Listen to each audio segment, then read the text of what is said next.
Subscribe करें हमारे YouTube channel Astro Vastu Expert doctor Sakshi Sanjeev Thakur को और पाएं ज्योतिष से संबंधित जानकारियां। साथ ही बेल आइकन को दबाना ना भूलें।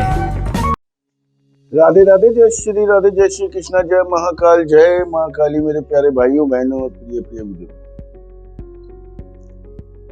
अवश्य ही और अवश्य ही खुश रहिए, आबाद रहिए, हंसते रहिए, खिलखिलाते रहिए। आपके जीवन में कोई दुख ना हो, कोई तकलीफ ना हो, कोई बीमारी ना हो, कभी भी पैसे की कमी ना रही, यही मैं प्रार्थना करता हूँ। बस इतनी सी बात चाहता हूँ कि ये सेवक आपके लिए जो इन्फॉर्मेशन लाता है उसे आप ध्यानपूर्वक सुने और सब्सक्राइब जरूर करें, बेल आइकन जरूर दबाएं, जिससे कि मेरी सारी जितने भी इंफॉर्मेशन है, रेमेडीज हैं, उपाय हैं, वो आपको घर बैठे ही मिलते रहें और घर बैठे ही आप वो उपाय करके अपने जीवन को सुखी शांति रखें। आज अवश्य ही और अवश्य ही सूर्य देव के बारे में बात करेंगे। सूर्य देव की वजह से ही इस पृथ्वी पे जीवन है। सूर्य को राजा कहा गया है, सूर्य को ईमानदारी कहा गया है, सूर्य को आत्मा कहा गया है। सूर्य के प्रकाश की वजह से, गर्मी की वजह से इस पृथ्वी पे जीवन है। तो जो कुछ भी है सूर्य की वजह से। सूर्य को मान सम्मान कहा गया है, सूर्य को खून की रिश्तेदारी कही गई है। रिश्तेदार आप कह सकते हैं। सरकारी कार्यों से संबंध भी सूर्य का होता है। करियर, लाइफ कैसी, मान सम्मान कैसा रहेगा, दुनिया में आपकी इज्जत कैसी रहेगी, आस पड़ोस और दुनिया में दुनियादारी आपकी इज्जत करेगी कि नहीं करेगी, ये सब किससे देखा जाता है? सूर्य से। किंतु कुंडली में जब सूर्य दूसरे, छठे, 12वें, 8वें, 7वें, 10वें, 11वें भाव में आता है तो कभी सूर्य मंदा हो जाता है। तो आज मैं बताऊंगा आप अपने सूर्य को ठीक भी कैसे कर सकते हैं। सूर्य तीसरे या 5वें भाव में हो तो सोने चांदी का काम बहुत ज्यादा फलता है। शनि की वस्तु या शनि का कार्य बहुत ज्यादा नुकसान पहुंचाता है। तो कभी भी तीसरे और 5वें वाले इंसान को, जिसका सूर्य तीसरे और 5वें में हो, शनि से रिलेटेड कोई काम ना करे। सोने और चांदी से काफी ज्यादा लाभ मिलता है। सूर्य 1 में हो और मंगल 5 में हो तो औलाद, लड़के, खासकर लड़के औलाद होने में दिक्कत हो जाती है। सूर्य 2 में है तो शुक्र खराब हो जाता है, वाइफ और फाइनेंस में दिक्कत आती है। सूर्य 2 में हो और मंगल 8 में तो ऐसा जो जातक होता है वो लालची हो जाता है, बहुत ज्यादा लालची हो जाता है। सूर्य 3 में हो, 11 में हो तो पड़ोस भी कभी कभार देखा गया है काफी खराब मिल जाता है। जय श्री राधे। इन बातों का अगर आप अनुसरण करेंगे, याद रखेंगे तो आपके भविष्य के लिए काफी अच्छी रहेंगी ये बात। सूर्य 4 में, शनि 7 में हो तो ऐसा इंसान कहते हैं रात में देख सकता है, दिन में नहीं देख सकता, आंखें काम नहीं करती। या आप ये कह सकते हैं रात में ही समझ इसकी चलती है, दिन में समझ नहीं चलती। सूर्य 5 में, गुरु 10 में हो और टक्कर हो रही हो तो अवश्य ही और अवश्य ही औलाद संबंधी बहुत ज्यादा दिक्कत परेशानियां आती हैं। सूर्य अवश्य ही 8वें वाले को कहा गया है कि दक्षिण मुखी मकान में नहीं रहना है। सूर्य 7 में अवश्य ही और अवश्य ही गृहस्थी खराब होती है, डेली इनकम खराब हो जाती है, फाइनेंस में दिक्कत परेशानियां आती हैं। और 8वें वाले सूर्य को दक्षिण मुखी मकान में नहीं रहना चाहिए, उसमें अवश्य ही और अवश्य ही पैसों की दिक्कत रहेगी, बीमारियां रहेंगी, घर में लड़ाई झगड़े रहेगा। तो इन बातों का विशेष रूप से आप लोगों ने ध्यान रखना। सूर्य 8 वाला अगर घर में गाड़ी लाएगा या फिर शनि से संबंधित कार्य करेगा तो भी उसे काफी दिक्कत आ जाती है। 9 में सूर्य 9 में इंसान को गुस्सा बहुत ज़्यादा आता है ऐसे इंसान को, और किस्मत इस इंसान की 34वें साल के आसपास जगती है। अगर बुध 5वें में हो तो बहुत बढ़िया रहता है, तो किस्मत बहुत ज़्यादा चमकती है ऐसे इंसान।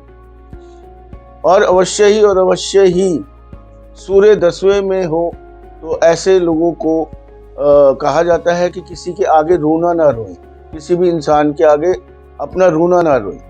ऐसे इंसान देखा गया है अपने रोना रोते हैं और सूर्य इनका मंदा हो जाता है।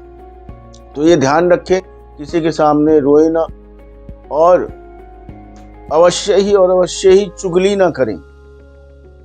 चुगली बिल्कुल ना करें, किसी के बारे में गलत ना बोलें, शांत रहें। इससे सूर्य आपका मंदा हो सकता है। जय श्री राम। मैं आपको ये सारी चीजें इसलिए बताता हूँ मेरे प्यारे भाइयों बहनों और प्रिय बुजुर्गों, आप अपनी पत्रिका में स्वयं देख के ही आप इन सारी चीजों को अच्छा कर सकते हैं। सूर्य 11वें में कहा जाता है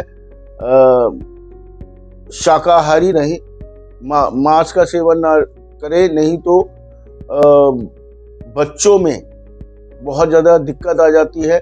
झूठी गवाही ना दे, शनि के काम ना करे, और जिससे कि सूर्य 11वां खराब ना हो। आप सूर्य 12वें में अवश्य ही आप आजकल तो ऐसे मकान नहीं बनते हैं, पहले जो मकान होते थे बीच में से धूप आती थी उसमें, और अब तो घर बन गए हैं।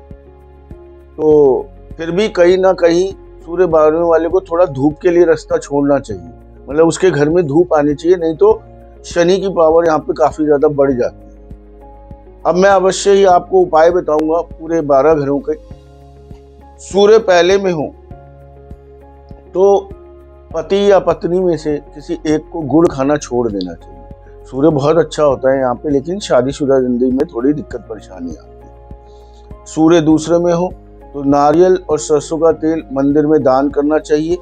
शनि को यहाँ पावरफुल करना चाहिए जिससे कि शुक्र बचे, क्योंकि दूसरे में सूर्य शुक्र को खराब कर देता है, शुक्र में परेशानियां लेके आता है। शुक्र खराब हो जाता है जब सूर्य कहाँ हो, दूसरे घर में। सूर्य तीसरे वाले को चावल का दान करना चाहिए। चंद्रमा की मदद से सूर्य को ठीक कर सकते हैं हम। जय श्री राम। चंद्रमा की मदद से हम सूर्य को ठीक कर सकते हैं यहाँ पे। सूर्य चौथे में गरीबों की सेवा करें, चुगली ना करें, और क्योंकि यहाँ पे गुस्सा बहुत आता है सूर्य चौथे वाले को, तो गुस्सा कंट्रोल रखें अपना, और गरीबों की सेवा करें, चुगली ना बिल्कुल करें। सूर्य 5वें वाला, अगर सूर्य 5वें वाले को, सूर्य 5वां बहुत अच्छा होता है। सूर्य इसमें आप सूर्य को जल चढ़ा सकते हैं 5 दिन। शुक्रवार और शनिवार को आपने जल नहीं चढ़ाना है, और आप 43 दिन कच्ची मिट्टी पे आप सरसों का तेल डालिए, इससे भी सूर्य का प्रभाव अच्छा रहेगा। सूर्य छठे में भी अच्छा नहीं माना जाता है। बंदरों को गुड़ चना खिलाइए, चींटियों को आटा और बूरा चीनी दीजिए, इससे आपके सूर्य को ताकत मिलेगी। सूर्य 7वें में गाय की सेवा करनी चाहिए, काले रंग की गाय की सेवा करनी चाहिए। उन्हें चारा चरी, आटे का पेड़े में गुड़ डाल के देना चाहिए, और पति या पत्नी में से एक को गुड़ नहीं खाना चाहिए, गुड़ से बनी हुई चीजें नहीं खानी चाहिए। अवश्य ही 8वें घर में गुड़ को जल प्रवाह कीजिए, और किसी भी काम, घर से काम पे निकलने से पहले मुंह में चीनी डाल के और पानी पी के निकले, या कोई भी काम शुरू करने से पहले ये कार्य आप कर सकते हैं। और दक्षिण मुखी मकान में तो नहीं रहना।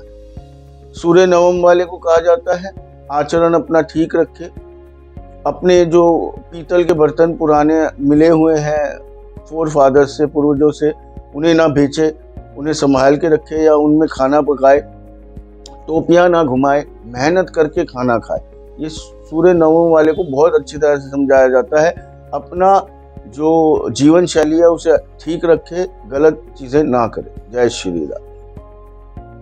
अवश्य ही और अवश्य मेरे प्यारे भाइयों बहनों और प्रिय प्रिय बुजुर्गों, मैं आपको सारे उपाय भी दे रहा हूँ। आप अपनी पत्रिका में देख सकते हैं कौन से खाने में सूर्य है और वो उपाय कर सकते हैं। सूर्य 10वें में 43 दिन लगातार जो सिक्का होता है तांबे का, वो आपने जल प्रवाह करना है। सूर्य 11वें वाले को कहा जाता है कि नॉनवेज कभी ना खाए, कभी भी भूल के ना खाए। सूर्य 12वें वाला जो होता है, सूर्य की रोशनी आने के लिए रोशनदान जरूर बना ले और चींटियों को आटा और भूरा चीनी डाले। भूरा चीनी भी डाल सकते हैं, अगर सिर्फ भूरा चीनी डालना चाहते हैं तो भूरा चीनी भी डाल सकते हैं। तो ये आपको सारे मैंने बताया कौन से घर में सूर्य का क्या प्रभाव है, क्या परहेज है, क्या उपाय हैं। अवश्य ही और अवश्य ही सब्सक्राइब कीजिए चैनल को, बेल आइकन जरूर दबाइए और पत्रिका जरूर दिखाइए अपनी पत्रिका देख के बहुत समझ में आती है चीज, तो पत्रिका जरूर दिखाइए, अपनी जरूर दिखाइए, जिससे हम देख पाए कि सूर्य की कौन सी रेमेडी आपके लिए बन रही है। तो आज्ञा ले लेता हूं आप लोगों से। राधे राधे।